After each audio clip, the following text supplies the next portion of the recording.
뚱뚱해서 오신 분들이 대부분 몸이 많이 부어 있거든요. 근데 이분들은 늘상 부어 있기 때문에 본인이 부어 있다고 못 느껴요. 그냥 몸이 무거운 거예요. 체중 감량을 하면서 붓기도 빠지잖아요. 몸이 정말 날 것처럼 가볍다라는 걸 느끼거든요. 부어있는 몸은 혈액순환이 원활하지 않은 몸이기 때문에 지방 대사도 잘 안 될 뿐더러 앞으로 살이 더 찔 몸이라고 이해를 해야 돼요. 부어있는 몸은 어떤 몸이냐? 만성 염증이 있는 몸이거든요. 만성 염증은 어떻게 생기느냐?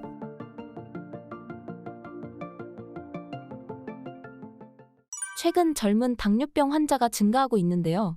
요즘 두바이 초콜릿처럼 유행하는 음식에 대해서 어떻게 생각하시나요?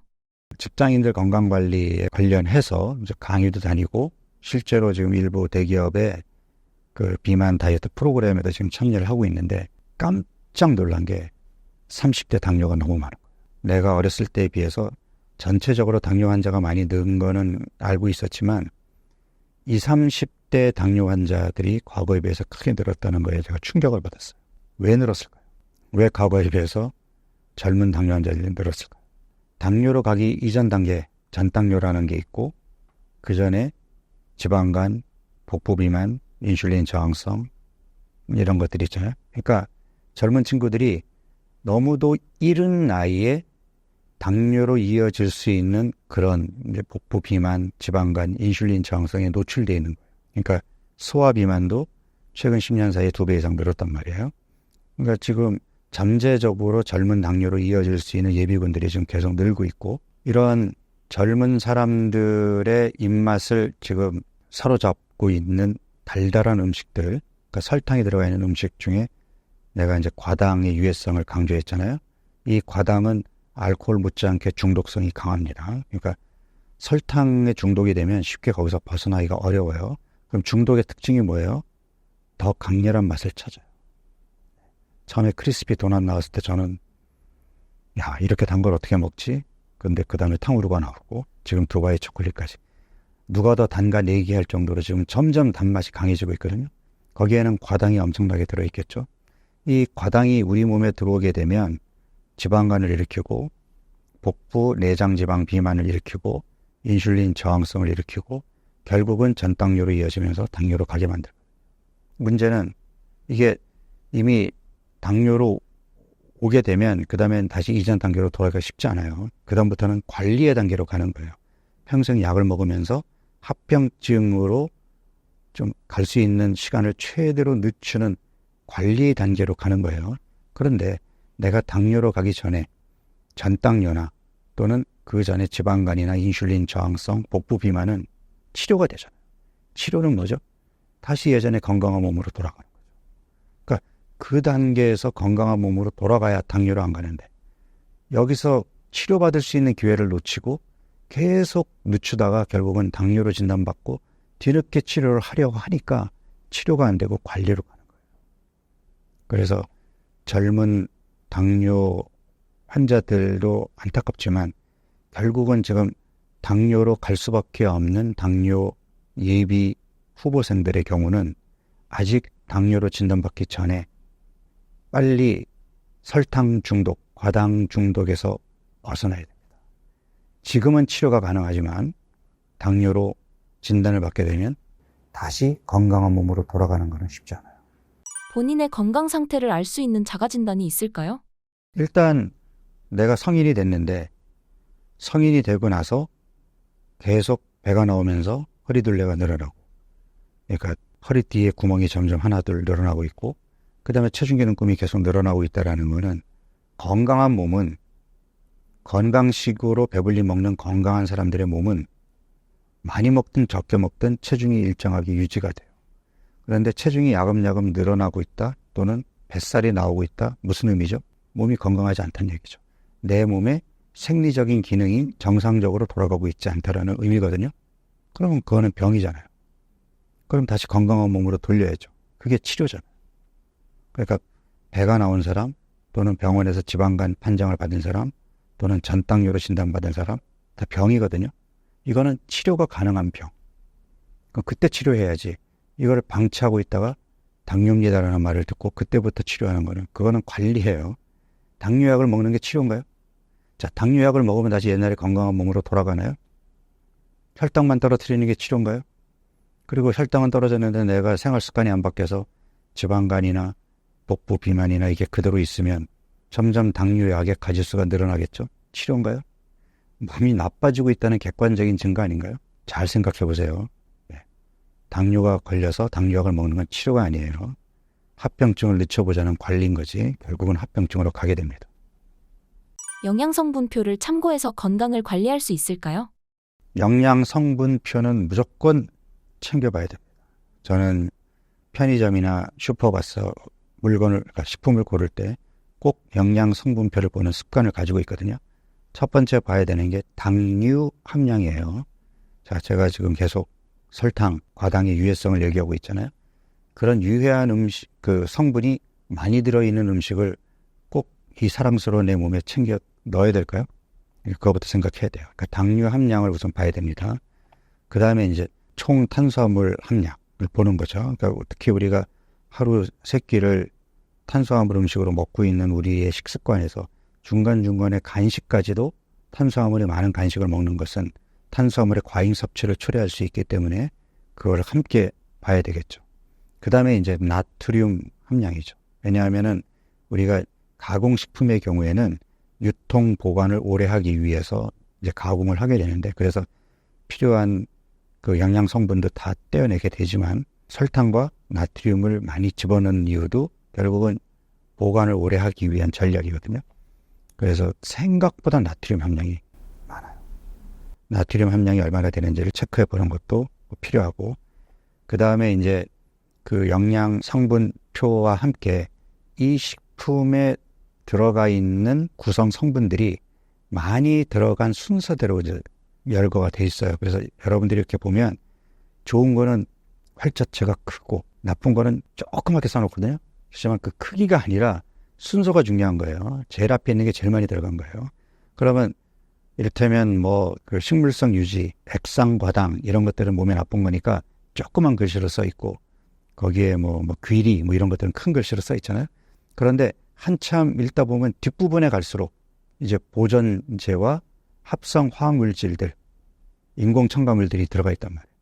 그런 인공 첨가물들이 우리 몸에 들어오면 어쨌든 간에서 대사가 돼야 되는데 굳이 인공 첨가물이 많은 식품을 꼭 먹어야 될 이유가 있을까요?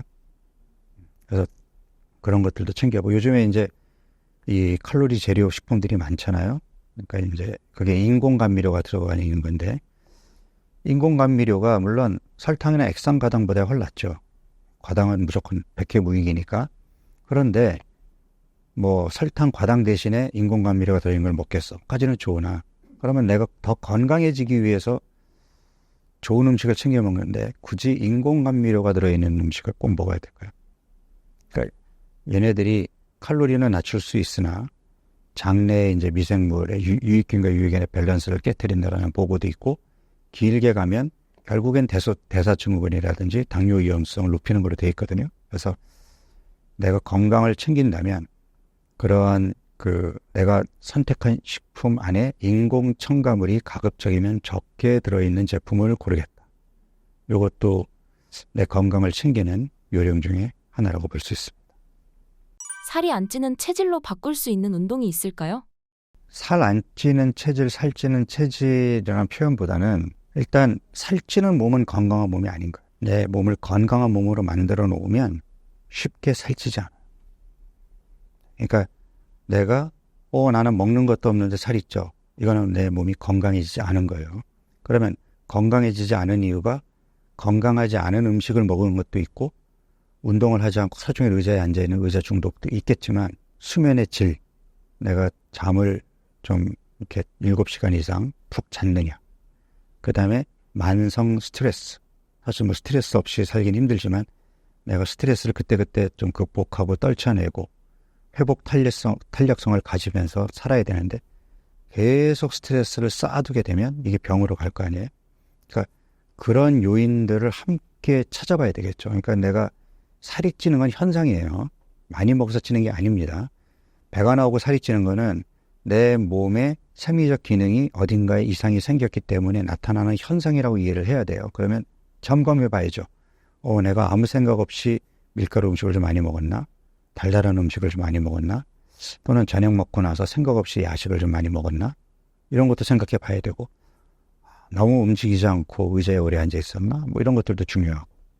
그 다음에 그 전에 직장 생활할 때는 그래도 출퇴근 때 걷고 헬스클럽에도 다녔는데, 일을 직장으로 옮기니까 이게 뭐 프로젝트가 좀 빡세갖고 하루 종일 앉아서 일해야 되고, 뭐 밤샘 근무돼야 되고, 완전히 스케줄이 엉켰어. 운동하러 갈 시간도 없고 계속 앉아있고 수면 시간도 줄었어. 이런 것들이 다 내 몸을 망가뜨리는 요인들이거든요. 그러니까 그런 것들을 찾아서 뭔가 좀 내려놓을 수 있는 건 내려놓고 스케줄 관리를 내가 할 수 있는 것들은 해놓고 해서 내 몸을 추스려야 되는데 나 살쪘네? 빼야지. 적게 먹고 운동하면 돼. 그래서 평소보다 적게 먹고 안 하던 운동 억지로 한다고 직장 앞에 있는 헬스클럽 등록해가지고 억지로 운동하고 그리고 여전히 앉아있고 여전히 밤샘 근무하고 여전히 잠 못 자고 좋아질까요? 그러니까 여러분들이 착각하고 있는 게 살을 빼기 위해서는 식이요법과 운동만 잘하면 돼. 이 두 가지 갖고 되는 게 아니에요.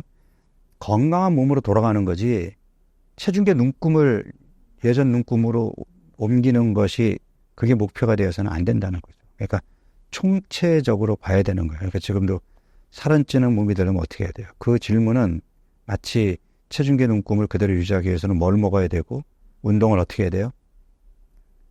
정답이 따로 있는 게 아니에요. 건강한 몸을 유지하면 되는 거죠. 의자 중독에서 탈출하기 위한 방법은 무엇인가요? 일어나야죠. 그러니까 나는 사실 진료실에도 의자가 없고 우리 집에도 스탠딩 테이블이고 TV 볼 때도 서서 보고 TV도 잘 안 보지만 책도 이제 스탠딩 테이블에 서서 읽거든요. 이렇게 해도 앉아있는 시간이 많아요. 출퇴근할 때 부득이 차로 이동할 때는 앉아서 가야죠. 식사할 때 앉아 있어야죠. 사람 만날 때 앉아 있어야죠. 회의할 때 앉아야죠. 생각보다 앉아있는 시간이 많아요. 그래서 의식적으로 내가 서도 되는 시간이면 무조건 서 있겠다라고 생각하셔요. 그러면 의자 중독이 그렇게 위험해요? 그냥 앉았다 섰다를 반복하면 아무 문제 없어요. 근데 우리는 한 번 앉으면 어떻게 해요? 화장실 가기 전까지 계속 앉아 있잖아요. 이게 문제인 거예요. 혈액순환에도 영향을 주고 뼈 건강, 근육 건강에도 영향을 주고 그러니까 피가 밑으로 쏠려서 위로 못 올라오니까 뇌 건강에도 영향을 주게 되고 이게 총체적으로 그 혈액순환을 원활하게 하지 않을 뿐더러 심혈관 질환, 뇌혈관 질환에도 나쁜 영향을 주게 됩니다. 그래서 부득이 오래 앉아있는 상황이더라도 30분에 한 번씩은 일부러 일어나서 가볍게 몸을 움직여줬다가 앉는다든지 그게 힘들면 적어도 1시간에 한 번은 일어나야 돼요. 회의가 길어져서 정말 어려운데 그러면 앉아있으면서 무릎을 굽혔다 폈다를 한다든지 발목을 까딱까딱 한다든지 어떻게든 다리 근육을 움직여줘서 밑에 있는 피를 위로 올리려는 노력을 해줘야 돼요. 비행기 안에서는 가급적이면은 창가에 앉지 마시고 통로석에 앉으셔가지고 수시로 일어나서 걸으세요. 실제로 만성염증이나 스트레스로 인해 건강하지 않은 몸이 훨씬 많은가요? 그러니까 이제 뚱뚱해서 오신 분들이 보면은 대부분 몸이 많이 부어 있거든요. 근데 이분들은 늘상 부어 있기 때문에 본인이 부어 있다고 못 느껴요. 그냥 몸이 무거운 거예요. 근데 이분들이 체중 감량을 하면서 붓기도 빠지잖아요. 몸이 정말 날 것처럼 가볍다라는 걸 느끼거든요. 네, 그래서 실제로 부어있는 몸은 혈액순환이 원활하지 않은 몸이기 때문에 지방 대사도 잘 안 될 뿐더러 앞으로 살이 더 찔 몸이라고 이해를 해야 돼요. 그러면 부어있는 몸은 어떤 몸이냐? 만성염증이 있는 몸이거든요. 만성염증은 어떻게 생기느냐? 복부 내장 지방 비만이 있는 경우에 만성염증이 생깁니다. 물론 장내 미생물의 불균형이 있어도 만성염증으로 이어질 수 있고요. 그러니까 그 혈당이 지속적으로 높은 상태가 이어져도 만성염증 상태로 갈 수가 있어요. 그러니까 여러 가지 이유들이 있지만 결국은 그 결과물이 몸이 붓고 살이 찐다라는 거거든요. 그러면 궁극적인 해결책은 뭐죠? 그런 몸을 건강한 몸으로 돌려놔야 되겠죠. 밤에 잠을 충분히 못 자도 몸이 붓거든요. 그러면 내가 7시간 이상의 숙면만 잘 취해도 붓기가 빠져요. 그럼 붓기가 빠지면 혈액순환이 원활해지게 되고 몸이 가벼우니까 더 움직일 수 있게 되고 그러면 체중 감량에도 도움이 되겠죠. 그러니까 이게 선순환으로 가느냐 악순환으로 가느냐의 차이인 거예요. 내가 다른 것보다 잠을 잘 자려는 노력을 해서 7시간 이상의 숙면을 취하려는 노력만 해도 아침에 붓기가 없어지고 몸이 개운해지니까 더 많이 움직이게 되고 탄수화물에 대한 욕구도 줄어들게 되고 이러면 선순환이 되는 거고, 내가 수면의 질이 안 좋고 수면 시간이 짧으면 아침에 눈을 뜨기도 힘들고 눈을 떴는데 주먹 쥐기도 힘들 정도로 몸이 부어있고 무거우니까 움직일 수가 없으니까 어떻게 해요? 지하철에 내려서도 계단을 이용하기보다는 에스컬레이터에 몸을 싣게 되죠. 그리고 계속 앉아있고 안 움직이게 되고, 그렇게 되면 탄수화물에 대한 욕구도 더 땡기거든요. 그러니까 자꾸 뭘 집어먹게 되고 몸이 무거우니까 운동하러 가기도 싫고 운동할 수도 없고. 그러니까 선순환이냐 악순환이냐의 차이인 거예요. 그러면 내가 그걸 선순환의 고리를 끊기 위해서는 뭔가 내가 노력해야 되죠. 그러니까 운동을 시작하든 뭐 설탕 밀가루 음식을 끊든 아니면 숙면을 취하려고 노력을 하든 뭔가 어느 하나부터 시작을 해서 이걸 선순환으로 바꿔야 되는 거죠. 이게 쉽지 않아요. 쉽지 않으니까 사람들이 어떻게 해요? 자꾸 손쉬운 방법만 택하려고 하니까 싹센다 주사 맞으러 가고 위고비 기다리고 있고 한약 먹으려고 그러고 안 바뀝니다. 내가 조금은 힘들어도 내가 가진 잘못된 생활 습관을 바꾸려는 노력이 선순환의 시작인 거예요. 신사임당 시청자분들을 위한 한마디 부탁드릴게요. 제가 이제 처음에 중년 여성들이 뱃살을 빼는 게 쉽지 않다. 왜냐하면 30, 40대부터 좀 관리를 했어야 쉬운데 그때 놓고 있다가 뒤늦게 하려니 근육 붙이기도 힘들어 뱃살 빼기도 힘들다는 얘기했잖아요. 그래도 지금 시작하는 게 10년 후에 후회하는 것보다 훨씬 낫습니다. 나이가 점점 더 먹으면 먹을수록 근육은 더 줄 거고 배는 더 나올 거고 그 다음에 뱃살 빼기, 근육 붙이기가 더 어려워져요. 가장 쉬울 때가 언제일까요? 남은 인생에서 가장 젊은 바로 지금입니다. 바로 지금부터 시작하시기 바랍니다.